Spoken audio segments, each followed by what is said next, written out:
Je veux amener vraiment la nuance entre prendre un temps de repos pour soi, puis genre la fin de semaine. Il y a toujours quelque chose à faire, puis il va toujours avoir quelque chose à faire. À m'amener, il faut juste que tu le prennes le temps. Ce qui se passe dans ta tête, c'est très important d'en prendre soin et s'il y a lieu, de le traiter. C'était un peu une de mes préoccupations au début de l'été, puis ça m'est arrivé. À la fin de la journée, je considère que c'est de ma faute parce que c'est moi qui n'ai pas maintenu la limite dont j'avais besoin.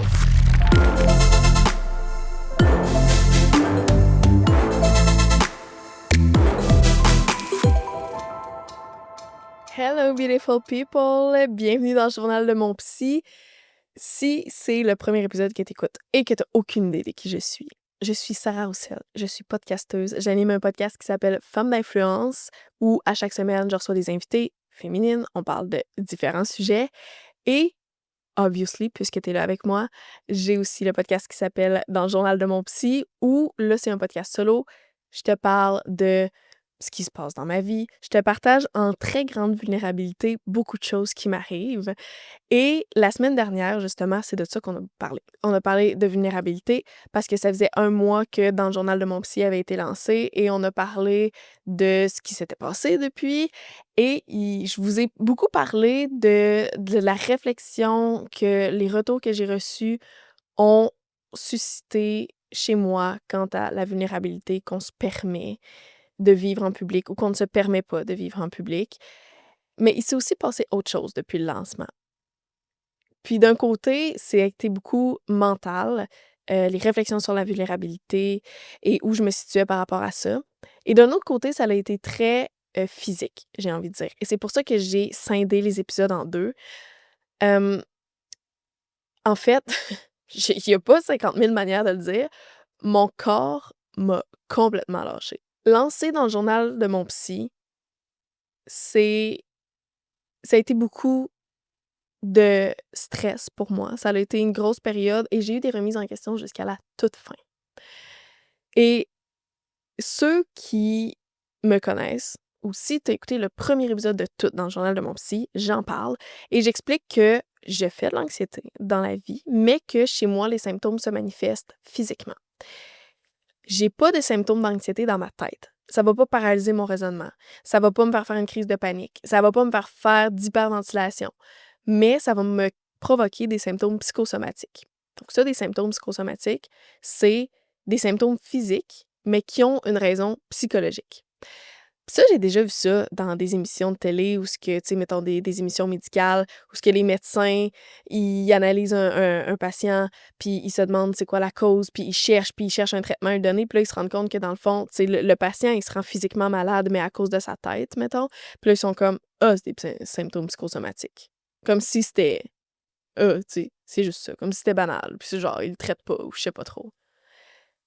Et puis je suis comme il y a quand même quelque chose à traiter, right? Genre, ce qui se passe dans ta tête, c'est très important d'en prendre soin et s'il y a lieu, de le traiter. C'est aussi important que ce qui se passe physiquement, mais j'ai encore l'impression que c'est pas tout à fait pris au même niveau dans notre société. Soit que c'est pas pris autant au sérieux, tu sais, ce qui se passe dans notre tête. On entend même souvent l'expression « ce qui se passe entre tes deux oreilles », mais tu sais, dans la manière dont on le dit, la connotation que ça a, tu sais, c'est comme « ça se passe entre tes deux oreilles ». Comme si c'est pas à prendre au sérieux ou que c'est tellement dérisoire, alors que c'est super important. Puis j'ai envie de dire, je veux pas faire de un est plus important que l'autre, mais ils sont au moins autant importants parce que ce qui arrive, c'est que c'est avec ce qui se passe dans la tête, quand c'est pas pris au sérieux ou quand on n'en prend pas soin, c'est dans ces moments-là que les gens posent des actions qui sont pas réversibles. Comme par exemple, quelqu'un en pleine psychose peut débarquer n'importe où puis tuer des gens. Des meurtres, on en voit, là. On en voit trop aux nouvelles. Quelqu'un qui est en dépression sévère ou en période d'anxiété qui a pas de bon sens peut se suicider. Une personne qui est en manie bipolaire peut finir en faillite. C'est quand que ça va pas bien dans leur tête que les gens posent des actions qui, malheureusement, ont des conséquences desquelles on peut pas revenir. C'est pas parce que t'as une jambe cassée, mettons, que tu vas aller tuer du monde. Fait que je pense qu'il faut quand même revenir à ce qui se passe entre tes 2 oreilles, c'est extrêmement important quand même. Puis dans mon cas, ben, je me dis que si je me rends physiquement malade, faut quand même que j'y prête un peu attention. Mais ce qui s'est passé, c'est que ça a été vraiment un gros printemps pour moi. Puis ça aussi, j'en parle dans le premier épisode où ce que je dis que j'anticipe un petit peu l'été parce que ça a été un gros printemps pendant lequel je sais que je me suis pas beaucoup reposée. Puis je voulais vraiment être attentive à ça cet été pour pas avoir de pour pas frapper un mur, j'ai envie de dire physiquement. Au début de l'été, j'ai commencé à avoir des douleurs au lombaire, là, complètement terribles. Des douleurs qui allaient pas en s'améliorant, là, d'une semaine à l'autre, là. Après un mois, j'étais chez le physio, puis j'avais mal, puis ça avait pas de bon sens. J'ai mal tout le temps, à tous les jours. C'est juste que les muscles de mon corps sont pas assez forts, puis en période de stress ou juste, tu sais, comme assez souvent, j'ai des grosses tensions dans le dos. Fait que les tensions de ces gros muscles-là viennent comme déstabiliser tout mon corps qui est pas assez fort pour me tenir. Fait que dans le fond, les gros muscles viennent un peu, faire pression sur les petits qui sont pas assez forts. Puis là, ben, ça m'occasionne des douleurs, mais vraiment des douleurs au lombaire comme ça, c'est la toute première fois que ça arrivait. Et à cause de ces douleurs-là, ben, ça fait que j'ai arrêté d'aller au gym. Puis au début, j'avais comme vraiment peur parce que ça me faisait tout le temps mal, fait que j'ai même arrêté d'aller prendre des marches. Mais là, clairement que je peux marcher, mais je me suis pas rendu compte, mais ces 2 habitudes-là d'aller au gym puis de prendre des marches sont sorties de ma routine. Puis c'est pourtant 2 choses qui contribuent beaucoup à la gestion de mon anxiété. Et suite à ça, Félix et moi, donc Félix, mon mari, avec notre fille de 3 ans maintenant, 3 ans maintenant, on fait un voyage qui est très, très chargé émotionnellement parlant. Je vais en parler dans un autre épisode, mais on fait un voyage, puis quand je reviens de ce voyage-là, c'est pas évident pour moi. En revenant du voyage, on se trouve à lancer le tout premier épisode de Dans le journal de mon psy, donc on y travaillait très fort jusqu'à ce moment-là. Fait que le mardi, on lance le premier épisode et le vendredi de la même semaine. J'ai fait une journée extrêmement productive. Tout va bien dans le meilleur des mondes. Je finis ma journée en allant prendre une marche parce que je voulais tranquillement recommencer à aller prendre des marches parce que j'aime aller prendre des marches. Je le fais pas juste par utilité. Et au retour de ma marche, ça prend 5 minutes. Je me mets à avoir des gros frissons là, de fièvre. Là, mon corps lâche au complet. La soirée, là, mon état pique bien raide. J'ai des frissons, je me sens pas bien, j'ai le souffle court, je bouge pas sur le divan, ça va vraiment pas du tout.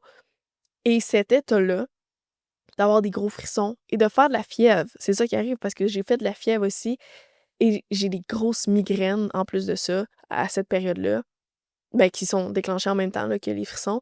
Donc ça dure 36 heures. 36 heures de fièvre à 39, 40. Puis quand la fièvre le dimanche matin s'estompe et puis là, je me lève le dimanche matin, ça va vraiment bien. Il me reste quand même une migraine résiduelle, ce qui est quand même une manière, je pense, pour mon corps de faire reviens pas trop vite. Parce que veux pas, quand t'as des migraines, ben, tu sais, tu te tiens un peu dans le noirceur, tu te tiens loin des écrans parce que tout te brille un peu le cerveau. Fait que je pense que c'est une manière pour mon corps de revenir progressivement parce que je pense que c'est ça qui se passe. Quand je tiens l'anxiété trop longtemps, mon corps tient bon, tient bon, tient bon. Puis à un moment donné, c'est comme s'il me dit tu m'as trop surmené, tu m'as pas donné de pause. Fait que c'est comme si que mon corps me met en situation d'échec, faisant que j'ai pas le choix d'arrêter. Puis clairement, quand tu fais 39, 40 de fièvre, tu ne fais rien d'autre que d'être couché dans ton lit puis mal filé toute la fin de semaine. Ça m'est déjà arrivé, il y a 1 an, d'avoir des gros frissons comme ça, mais de ne pas faire de fièvre. Fait que là, à ce moment-là, je pouvais vraiment dire que c'était 100% juste dû à l'anxiété d'avoir ces symptômes-là, puis les courbatures, puis tout ce qui est associé à ça, parce qu'au thermomètre, je faisais pas de fièvre. Là, cette année, ce qui est arrivé, il y a quelques semaines, je faisais effectivement de la fièvre. Fait que là, j'étais un petit peu entre 2 chaises à faire comme c'est de l'anxiété parce que ça a duré juste 36 heures. Fait qu'on dirait que c'était juste un besoin de profond repos. Mais en même temps, je fais effectivement de la fièvre. Donc clairement, mon système est en train de combattre quelque chose. Mais ça dure juste 36 heures. Fait que c'est pas assez long pour que ce soit une grippe ou quelque chose qui dure en temps normal comme 7 à 10 jours. Fait que là, j'ai discuter avec ChatGPT. Je recommande vraiment pas, là, tout le temps, de googler ces symptômes, mais juste pour comprendre. Puis je vous en parle parce que ça me semble être une explication logique. Pas un médecin, moi, dans la vie, là, mais je pense que c'est une explication logique de ce qui se passe. Et selon notre discussion, ça se pourrait que j'ai contracté un tout petit virus, puis qu'à cause de l'anxiété, mon cerveau ait surcompensé puis ait envoyé l'artillerie lourde pour un tout petit virus de rien. Puis là, ça m'a mis complètement dans la côte. Et ben, vu que mon système a quand même envoyé l'artillerie lourde, ben, le petit virus a été terrassé dans le temps de le dire. Explication qui pourrait être logique. Ce qui arrive, c'est que le signal que ça m'envoie dans tout ça, c'est « t'as besoin de te reposer ». Là, t'es en échec physique. T'as pas le choix d'arrêter puis de te reposer. Mais ce qui se passe suite à ça, c'est que ma fille, parce que comme je t'ai dit, j'ai une fille de 3 ans, est en vacances de la garderie. Fait que là, elle va plus à la garderie. Donc, à tous les jours, ben là, je me trouve à m'occuper d'elle. On a de la visite chez nous. On fête la fête de ma fille aussi, qui avait 2 ans, qui a eu 3 ans à travers tout ça. On va en vacances chez la famille. Fait que suite à cette fin de semaine-là, j'ai 2 semaines qui est hyper chargée, pendant lequel je dois travailler, mais je suis toujours tiraillée parce qu'en même temps, je veux être avec ma fille, puis je veux être avec ma famille, mais j'ai du travail à faire. Fait que même juste mentalement, d'équilibrer tout ça, c'est vraiment un gros challenge. Puis, au final, ben, j'ai un peu give up sur le travail, passer du temps avec ma famille, mais reste qu'il se passe tout ça. Puis là, à un moment donné, je me rends compte, puis je me dis: «Hey, il y a 1 semaine et demie, genre, mon corps, il m'a envoyé clairement le signal qu'il y avait besoin de repos, puis force est de constater que dès que j'ai pu me relever, je me suis relevée, puis j'ai continué ce qu'il y avait à faire. J'ai pas vraiment pris de temps de repos pour ça. Puis je veux amener vraiment la nuance entre prendre un temps de repos pour soi, puis genre la fin de semaine. Parce que la fin de semaine, c'est pas un temps de repos pour soi que tu as décidé. Dans un cas, quand tu prends un temps de repos, c'est une décision que tu prends, consciente, de faire des choses pour toi puis de te reposer. Quand c'est la fin de semaine, c'est juste la fin de semaine. Premièrement, c'est pas une décision que tu prends, c'est juste it happens. Puis t'es pas en train de te reposer parce que c'est souvent la fin de semaine que tu fais des activités avec les enfants, tu fais ton lavage, tu fais ton ménage, tu fais ton meal prep pour la semaine. T'es juste dans un autre mode. Tu fais juste switcher de mode. Mais clairement, t'es pas dans un mode repos. Fait qu'au retour de nos vacances en famille, je me suis dit, je vais me prendre une journée. Je vais me prendre une journée de repos pour moi. Fait que je me suis pris un mercredi, milieu de semaine, puis oui, j'avais plein de travail à faire, mais comme toujours dans la vie, quand tu te dis: «Je peux pas faire ça, j'ai du travail à faire» ou «Je ferai ça plus tard parce que là, j'ai du travail» ou quand tu te dis: «Ah oui, on va aller visiter la famille» ou «On va aller voir telle personne» ou «inviter tel couple d'amis pour souper», puis que tu comme: «Oui, mais là, on est occupé, oui, mais cette fin de semaine-là, on peut pas». Puis sans que tu t'en rendes compte, ça fait 6 mois que ça repousse tout le temps. Parce que ce qui se passe dans la vie, en fait, c'est qu'il y a toujours quelque chose à faire. Quand je suis devenue une adulte, c'est ce que j'ai compris. Il y a toujours quelque chose à faire, puis il va toujours avoir quelque chose à faire. À un moment donné, il faut juste que tu le prennes le temps, que tu demandes pas la permission et que tu prennes le temps. Fait que moi, j'ai pris un mercredi, milieu de semaine, j'ai fait une grasse mat, j'ai lu sur la terrasse de mon bloc appartement. J'étais allée prendre une longue marche. C'est pas obligé d'être des grosses affaires, tant que c'est intentionnel puis que c'est pour toi. Parce que ça, c'est autre chose. Si t'attends de pouvoir te prendre la grosse fin de semaine ou de pouvoir te faire la sortie au spa, à un moment donné, si dans ta tête, c'est trop gros, ben tu vas pas le faire. C'est trop plus compliqué ou difficilement atteignable. Fait que tu vas repousser encore une fois puis tu vas pas le faire, mais ça a vraiment pas besoin d'être des grosses affaires. Ça m'a vraiment fait du bien comme journée, mais ça a quand même été compliqué de la faire puis de la respecter parce que Félix, mon mari, il remettait quand même ça en question. Tu sais, il challengeait puis il disait: «OK, je comprends que tu as besoin de te reposer, mais as-tu vraiment besoin de prendre une journée au complet? Tu peux pas juste comme prendre ta soirée, mettons, ou tu sais». Puis je comprends ces questions qui sont somme toute légitimes, tu sais, quand tu vois ton partenaire à côté qui est juste comme: «Hey, je vais pas travailler aujourd'hui puis prendre une journée off», t'es comme, ça peut soulever quelques questions. Mais comme moi, j'expliquais à Félix, moi, je fais du télétravail, là. Ben, je veux dire, je travaille pour moi, je veux dire, je suis entrepreneur, mais je suis toujours dans mon environnement, je suis toujours chez moi ici. Fait que passer ma journée de travail dans mon environnement, à travailler sur des stresseurs. Je veux pas dire que mon travail me stresse, mais l'air de rien, c'est de ce travail-là dont j'ai besoin de décrocher pour pouvoir pleinement me reposer. Fait que passer ma journée absorbée par ce travail-là, puis après passer ma soirée dans le même environnement dans lequel j'ai travaillé toute la journée, puis avoir 2 heures dans ma soirée pour décrocher, pas sûr que ça m'apporte le résultat escompté. En fait, je suis pas mal sûre que ça m'apporte pas le résultat escompté. Fait que c'est ça aussi que j'expliquais à Félix du pourquoi que j'ai pris une journée complète.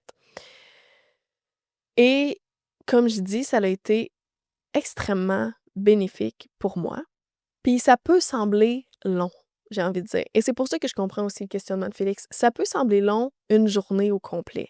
Surtout quand tu es entrepreneur, puis que, tu sais, si toi, tu travailles pas, ton entreprise avance pas non plus. Mais je pense que je préfère prendre une journée que d'en perdre 3 parce qu'à un moment donné, je suis trop sur le dos. À un moment donné, mathématiquement parlant, je pense. C'est ce que je préfère faire. Et ce moment-là m'a fait apprendre des choses. Ce moment de breakdown m'a permis d'apprendre quelque chose que je veux vous partager. Je veux juste le dire quand même en toute humilité, je suis vraiment pas une pro, OK? Parce que ça m'est arrivé l'année passée d'avoir encore un gros breakdown physique comme ça dû à l'anxiété justement, puis clairement ça se répète l'année d'après. Puis en plus au début de l'été, tu sais, je le voyais un petit peu venir, puis c'était un peu une de mes préoccupations au début de l'été, puis ça m'est arrivé. Fait que je le dis bien humblement, je suis vraiment pas une pro là-dedans, puis c'est mon premier apprentissage que je veux vous partager d'ailleurs, qui est que même si qu'on se pense bien self-aware, qu'on pense qu'on les connaît, nos symptômes, ou qu'on sait comment gérer notre anxiété puis tout ça, je pense qu'il faut quand même pas devenir condescendant par rapport à ça, puis penser qu'on va les gérer nos affaires, parce qu'on n'est pas à l'abri que quelque chose nous rattrape sans qu'on l'ait vu venir. Et comme je dis, même moi, ça m'est arrivé alors, tu sais, ça m'est arrivé il y a 1 an, ça me réarrive l'année d'après, puis je me suis même pas rendu compte que j'avais arrêté d'aller prendre des marches, puis j'avais arrêté d'aller au gym avec mon mal de dos, puis que j'avais abandonné, dans le fond, 2 choses qui m'aident beaucoup à gérer mon anxiété. Je m'en suis même pas rendu compte. Fait que je pense que je suis peut-être bien bonne pour gérer mes affaires, mais tu sais, je me suis même pas rendu compte que j'ai abandonné quelque chose qui m'aidait à les gérer, puis finalement, ben, je me suis fait rattraper par ça. Fait que ça, c'est la première chose que je veux vous partager. Soyons toujours attentifs à nos symptômes, pas qu'on se pense au-dessus de ça. La deuxième chose que je veux vous partager, c'est il faut le prendre à m'amener, le moment de repos. Parce que moi, fut un temps où je me disais souvent, on dormira quand on sera mort. Puis là, je parle du sommeil, mais je parle aussi de tout ce qui est travail, puis juste prendre des pauses de travail, puis juste faire autre chose. Tu sais, moi, c'était travail. Je me disais, on dormira quand on sera mort. On travaille, on aime ça, go, on y va. Mais ce qui arrive, c'est que justement, la mort va peut-être venir te chercher plus vite si tu dors pas puis si tu te reposes pas. Just saying. Fin du deuxième apprentissage. Piste de réflexion à considérer, peut-être. Après, la troisième chose que je vais partager, c'est je vais essayer de faire ça. Je peux pas dire que c'est un apprentissage parce que je l'ai pas encore mis en application, mais c'est vraiment quelque chose que je retire puis que je veux essayer. Puis c'est de me planifier une journée comme ça, de temps en temps, et que ce soit non négociable. Ce que je veux dire, c'est que je veux pas attendre d'en avoir besoin. Je veux me planifier une journée de manière proactive au lieu d'avoir une journée réactive. Il s'est passé quelque chose, j'ai eu un breakdown pour X, Y raison, donc je comprends que j'ai besoin, donc je prends une journée. Ça, c'est agir de manière réactive. Je veux essayer d'agir de manière proactive, un peu comme mes rendez-vous chez ma psy. Mes rendez-vous sont 3 semaines, je me pose pas la question. Puis mon rendez-vous, il est seté tout le temps. Puis quand j'arrive pour mon rendez-vous, ça arrive des semaines que je me dis: «Mais tout va bien cette semaine». On dirait que j'aurais peut-être pas besoin de la voir ma psy, mais reste qu'après chaque rendez-vous, ça m'a fait du bien. Puis finalement, oui, il y a des choses dont on a parlé, puis ça a été super pertinent comme rendez-vous. À chaque fois, ça fait du bien en sortant de la rencontre. Donc mes rendez-vous sont 3 semaines, puis je me pose pas la question, puis c'est non négociable, puis ils sont prévus comme ça dans mon agenda. Fait que je veux essayer à une certaine fréquence, pas aux 3 semaines, mais de me prendre une journée comme ça de temps en temps, que je ressente le besoin de la prendre ou non, juste je la prends. Puis ça sera ma manière proactive de me reposer pour éviter, peut-être, je l'espère, de refrapper un mur éventuellement. Puis ça amène aussi le 4e apprentissage qui est de planifier ce moment-là dans mon agenda, que ce soit non négociable, et de le respecter. Premièrement, d'être la première à le respecter, mais de le respecter face aux autres aussi. Parce que faut pas en vouloir aux autres de vouloir empiéter sur notre temps. C'est pas leur job à eux de respecter notre temps.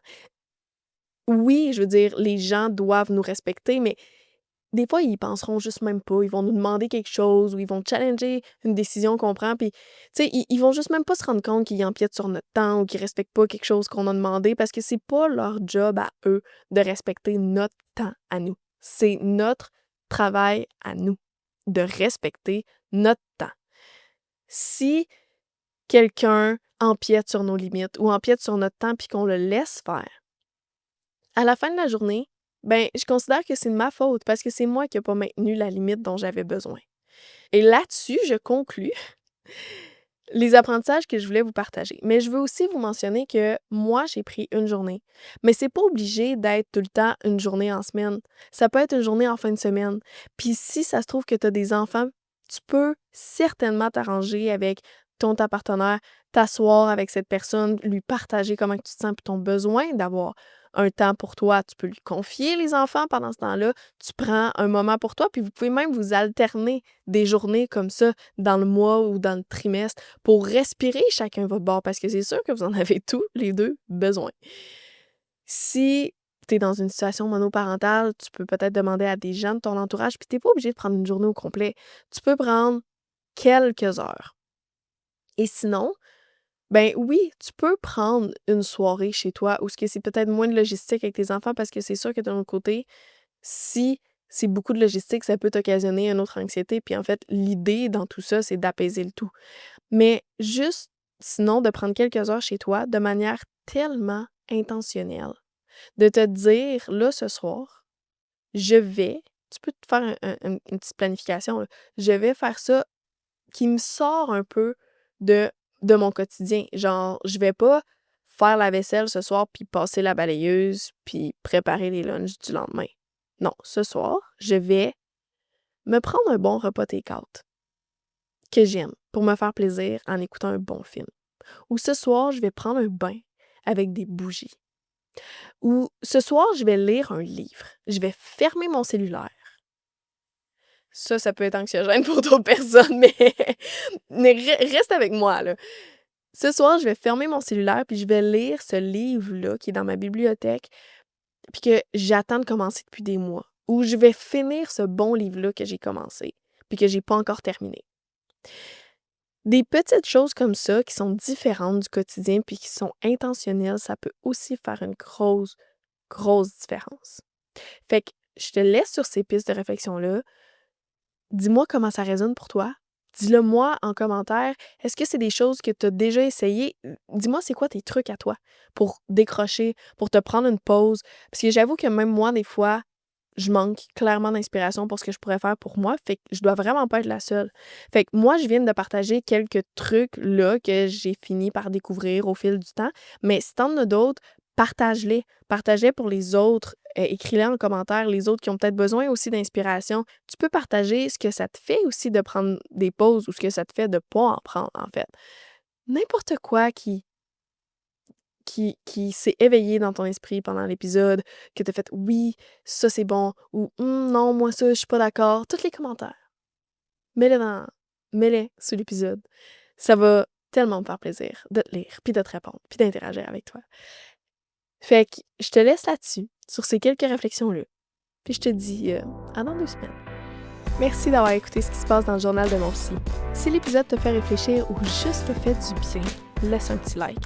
Puis si tu connais quelqu'un que ça pourrait aider, partage-lui l'épisode. Si tu as envie de réagir ou d'ajouter quelque chose, laisse un commentaire. J'ai hâte de te lire et de continuer la discussion avec toi. Puis si toi aussi, tu as envie d'arrêter de faire semblant que tout va bien quand à l'intérieur, c'est pas vraiment le cas, abonne-toi sur YouTube ou Spotify pour qu'on continue le chemin ensemble. Puis pour les coulisses, suis-moi sur Instagram et TikTok parce que c'est là que ça se passe. À bientôt, beautiful people!